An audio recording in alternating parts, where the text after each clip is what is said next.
The Madrid derby began long before the football match started. Home fans coordinated on social media to come to the stadium wearing masks so they wouldn't be recognized, allowing them to stage a protest against Vinicius Jr. Such fans could be seen at the arena a couple of hours before the match began. They had time to vandalize the plaque with the name of Madrid goalkeeper Thibaut Courtois on the Legends Walk at the Metropolitano Stadium. Thibaut Courtois played 154 matches for Atletico, winning La Liga, the Europa League, and the Copa del Rey, but now fans consider him a traitor. We all bear responsibility in the fight against racism. There is no place for Russian statements in football and at our stadium. Atletico president Cerezo preemptively justified his fans. Everything was calm until the 69th minute, when Madrid scored and Atletico fans began throwing lighters, keys, and even, excuse me, what is that? A bag of poop or just some trash at Thibaut Courtois. As a result, the referee stopped the match and took the teams to the locker rooms for 20 minutes. Courtois was attacked with objects. When he played for us, they also threw lighters at him at the Santiago Bernabeu. If you provoke people, they get angry. You can celebrate a goal, but not by looking at the stands and making gestures. What does Diego Simeone have to say about this? And what does Thibaut Courtois have to do with it? Thibaut Courtois indeed celebrated the goal for Madrid with a gesture directed at the Atletico fans. Keep shouting your nonsense while we score and while we're in the lead. And Thibaut Courtois didn't do anything criminal. He just showed the stands that we're doing well, and I can hear your nonsense just fine. But that is not a reason to throw everything you have in your hands onto the field, especially at a player who is near the stands. This will happen again, but it shouldn't, and the clubs should not allow it to happen. I hope we can also punish those who provoke and attack. What a hypocritical statement about Diego Simeone, isn't it? After all, Diego Simeone, how he celebrates goals, remember. Well, let's take a look at that now. Hypocrite Diego Simeone, I will insist on this, demands punishment for those who provoke. Well then, a lifetime ban for Diego Simeone for his previous celebrations of goals scored by his own team. So what about Vinicius Jr.? Did he get it? He really did. There were noises and whistles directed at him when he touched the ball, and surely there were offensive words coming from the stands, but it must be said that the Brazilian did not engage in arguments. And when he left the field, just look at the gesture we saw from Vinicius Jr. He stepped around the Atletico emblem. He didn't step on it, and for that, he certainly deserves a lot of respect. Also, respect to Federico Valverde, who hit an Atletico fan with the ball during warm-ups, but then approached and apologized. And, by the way, this was met with applause from Atletico fans. It's always nice to see when Madrid players act in this way, and it truly looks very noble and regal. This is another show of respect. But here are the players and fans of Atletico in contrast. Let them do and celebrate as they wish. I think we care little about that because after the match they really danced and chanted the very chant, "Whoever doesn't jump is a Madridista." This is their culture of support, along with the hypocritical coach Diego Simeone, as we have seen. Alright, let's move on to the matches. It ended with a score of 1-1. A draw in the Madrid derby, and, as is tradition, we rate the best players from Madrid. I keep track of the points I find in the Madrid fan app. There are also news updates, and you can communicate with each other. A lot of useful information of various kinds. The link is in the description of this video. Download it and don't miss anything.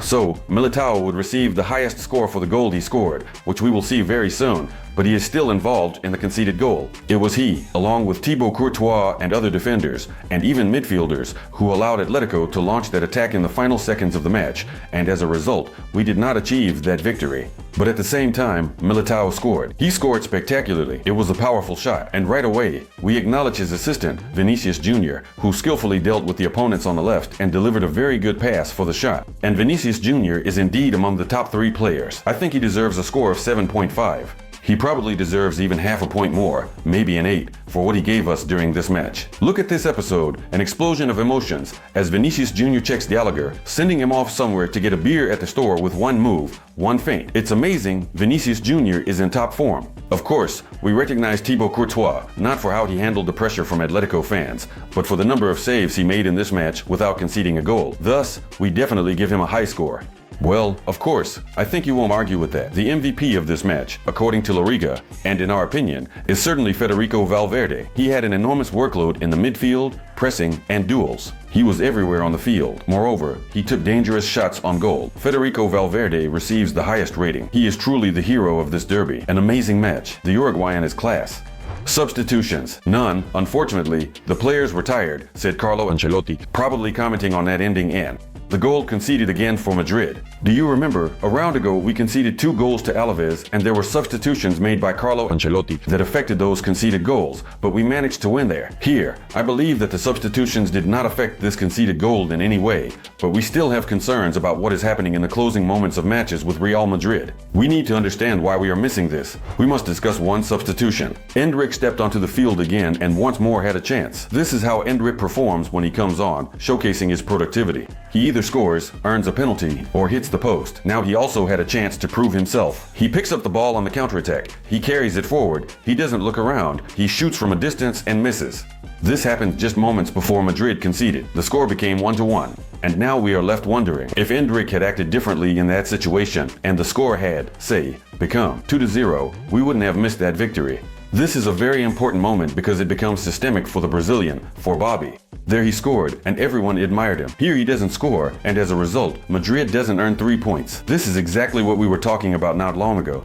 Meanwhile, look to the left. Bellingham, when he didn't receive that pass in a good position, simply fell to the ground. This is a period of maturation for Endrick, perhaps, but it doesn't make it any easier for us because we are losing 2 points. And the modernists immediately reacted on social media to Endrick's decision. It was fun, but if he had passed to Jude instead of trying to score from 30 yards, we could have won. Learn something and move on, Endrick. At that moment, it could have easily been 2-0. Endrick, Barca fans are thanking you. We lost 2 points. Believe me, Endrick needs to be taught. I like his mentality, but if we are leading 1-0, he shouldn't have shot in that situation. So, to sum up, Endrick really shouldn't have taken a long-range shot in that situation. He should have passed the ball and played it to a teammate. For that, we can criticize Endrick. But on the other hand, conceding a goal in the final seconds is not Endrick's fault. It reflects our defensive balance and our concentration at the end of matches, which we would like to avoid in the future. A draw is not a disaster, but unfortunately, there is a lingering disappointment from the missed victory in the Madrid derby. It would have been great to earn 3 points. At the same time, let's not be sad, because we are going match by match and soon we have the Champions League, where Real Madrid will play away against Lille.